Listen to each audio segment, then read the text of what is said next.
নীলাচল পাহাৰৰ একেবাৰে ওপৰলৈ যাম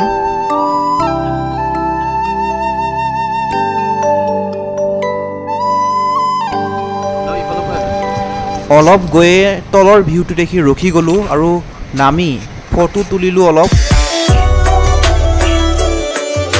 আৰু এই মোৰ পিছত আছে মালিগাঁও কি ধুনীয়াকৈ দেখিছে মালিগাঁও ব্ৰিজখন অভাৰ ব্ৰিজখন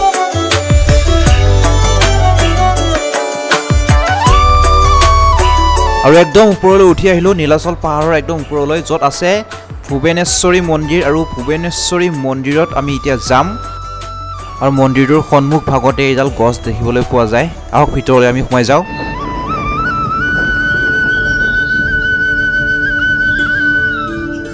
নীলাচল পাহাৰৰ একেবাৰে ওপৰত যেটো মানে মন্দিৰ আছে ভুৱনেশ্বৰী মন্দিৰ আৰু ভুৱনেশ্বৰী মন্দিৰত আমি এতিয়া আছো আৰু ভুৱনেশ্বৰী মন্দিৰৰ কাষতে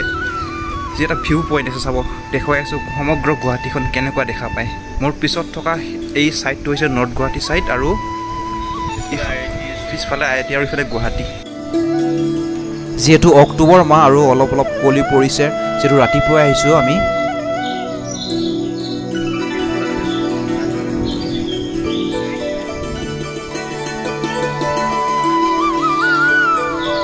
আৰু বতৰটো খুবেই সুন্দৰ বতৰ মানে ৰ'দটো নাই একেবাৰে বৰষুণ এজাক আহিব যেন লাগিছে মোৰ হেয়া হৈছে উত্তৰ গুৱাহাটী আৰু উত্তৰ গুৱাহাটীৰ মাজৰ এখন নৱনিৰ্মিত দলং আৰু ইফালে হৈছে গুৱাহাটী এটা গুৱাহাটী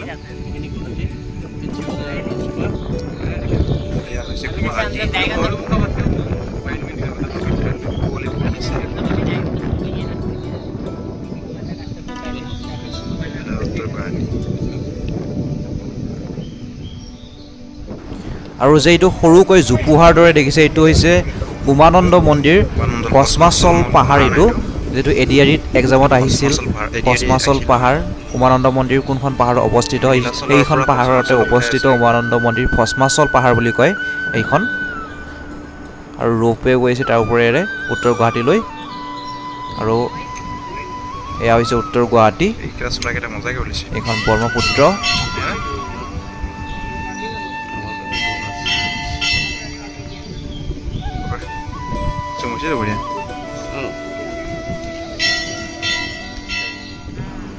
ফটো ভিডিও কৰি আমি বহি ললো শিলত আৰু ফটোবোৰ মোৰ পেজত আপলোড দি দিছো অলৰেডি